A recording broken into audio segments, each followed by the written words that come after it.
Sir, आज अस्थिकलशाचं अजित पवारांच्या अस्थिकलशाचं पूजन करण्यात आलं. अशा पद्धतीने सगळ्या पुढचं अस्थिकलशाच्या पूजनाचा जिल्हास्तरावर आम्ही संपूर्ण अस्थिकलश काल पुण्यावरनं बारामतीवरनं या ठिकाणी मुंबईला आलेले आहेत. प्रत्येक जिल्ह्यामध्ये अस्थिकलश आम्ही या ठिकाणी राष्ट्रवादी काँग्रेस पार्टीच्या कार्यालयामध्ये ठेवणार आहोत अंत्यदर्शनासाठी आणि त्यानंतर विधिवत त्यांची आम्ही या ठिकाणी विसर्जन करणार आहोत त्या नद्यांमध्ये त्या जिल्ह्यांच्या मुख्य नद्यांमध्ये.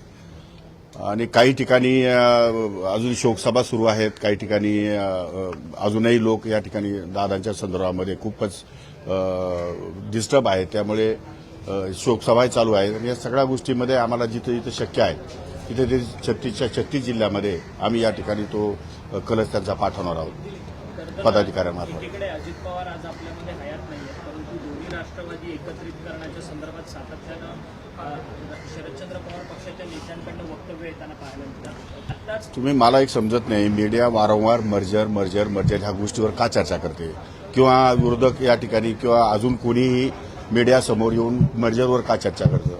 मर्जर हा विषय त्यांचा कौटुंबिक प्रश्न आहे.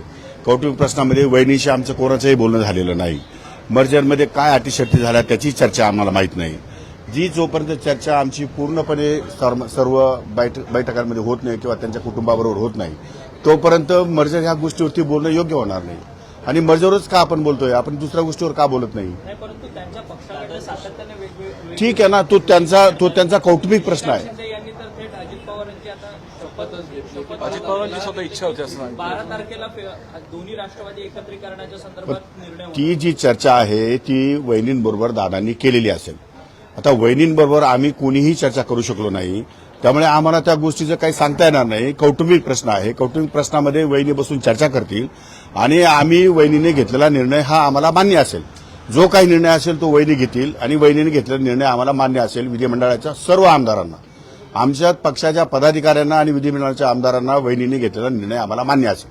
परंतु काही त्यांच्याकडनं सातत्याने हे सगळे दावे करण्यात येतात, परंतु तुमच्या पक्षातले वरिष्ठ नेते म्हणतात की आमच्या संदर्भात कोणतीच चर्चा झालेली नाही मर्जरच्या प्रकरणात. तुमच्यासोबत दादांची चर्चा वहिनींबरोबर झालेली असेल ती वहिनींना फक्त माहिती आहे, आम्हाला कोणालाही माहीत नाही आणि आम्ही कोणी त्याच्यामध्ये सहभागी नव्हतो, त्यामुळे आम्ही त्यावर भाष्य करू इच्छित नाही. परंतु जी काही मर्जरची चर्चा होईल ती वहिनींबरोबरच होईल आणि वहिनीच या ठिकाणी आमच्या पक्षाच्या अध्यक्ष आहेत, आमच्या पक्षाच्या नेत्या आहेत, त्या निर्णय घेतील. त्या जे निर्णय घेतील ते निर्णय आम्ही मान्य करू. पियुष गोयल यांचं एक वक्तव्य समोर आलेलं आहे, ज्यांनी राष्ट्रीय अध्यक्ष फक्त आणि फक्त सुनेत्रा पवारच होणार, दुसरा राष्ट्रीय अध्यक्ष आमच्याकडे होणार नाही.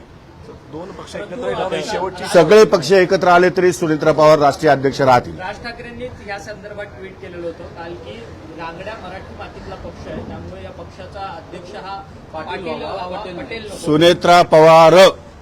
सुनेत्रा पवार सोडून वहिनी सोडून दुसरा अध्यक्ष होणार नाही. तुम्ही सह्या वगैरे केलेल्या आहेत का? सह्या करो किंवा ना करो, आमची युनॅनिमसली सर्व पक्षाच्या लोकांचा निर्णय झालेला आहे की उत्तराधिकारी सुनेत्रा वहिनी असतील, सुनेत्रा पवार असतील आणि त्या राष्ट्रीय अध्यक्ष असतील, त्या उपमुख्यमंत्री असतील, त्या विधिमंडळ पक्षाच्या नेत्या असतील आणि राष्ट्रवादी काँग्रेस पक्षाच्या सर्व सुनेत्रा पवार वहिनीच असतील, यात शंका नाही.